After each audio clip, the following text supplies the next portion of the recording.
Hi friends, இன்றைக்கி அவல் பாயாசம் எப்படி செய்யலான்னு பார்க்கலாம். தேவையான அளவு தண்ணி எடுத்து அடுப்பில் காய வச்சுக்கலாம். இப்போ தேவையான அளவு அவல் எடுத்துகிட்டு அதில் தண்ணி ஊற்றி நல்லா ஊற வச்சுக்கலாம். லேசாக தொளிச்சா போதும். இப்போ நான் தொளிச்சு வச்சுருக்கேன். இப்போ இது ஊறிடுச்சு. இதை எடுத்து இப்போ சுடு தண்ணியில் போட்டுடலாம். இப்போ அது நல்லா நான் போட்டு கொதிக்க வச்சுக்கிறேன். அதுக்குள்ளே நம்ம பாதாம், முந்திரி, பிஸ்தா எடுத்துக்கலாம். என்னோடய முந்திரி இல்லை, அதனால் பாதாம், பிஸ்தா எடுத்திருக்கேன்.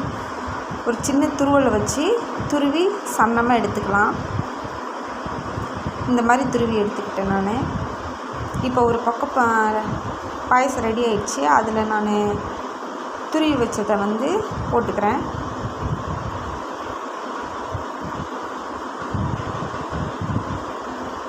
துருவி வச்சதை எடுத்து அதில் ஆட் பண்ண போகிறேன். ஆட் பண்ணிட்டேன். இது நல்லா கிண்டி விட்டுக்கலாம்.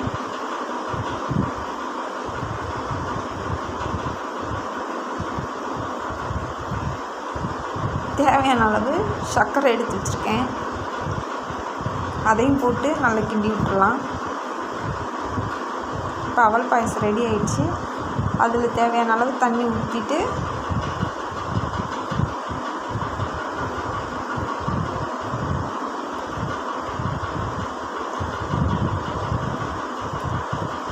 இப்போ நெய் ஒரு ஸ்பூனு சேர்த்துக்கிறேன்.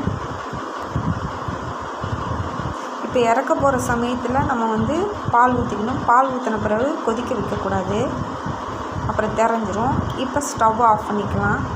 இப்போ சுவையான பால் பாயசம்ல அவல் பாயசம் ரெடி ஆயிடுச்சு ஃப்ரெண்ட்ஸ். ட்ரை பண்ணி பாருங்கள், ரொம்ப நல்லாயிருக்கும். Thank you friends. Simple method.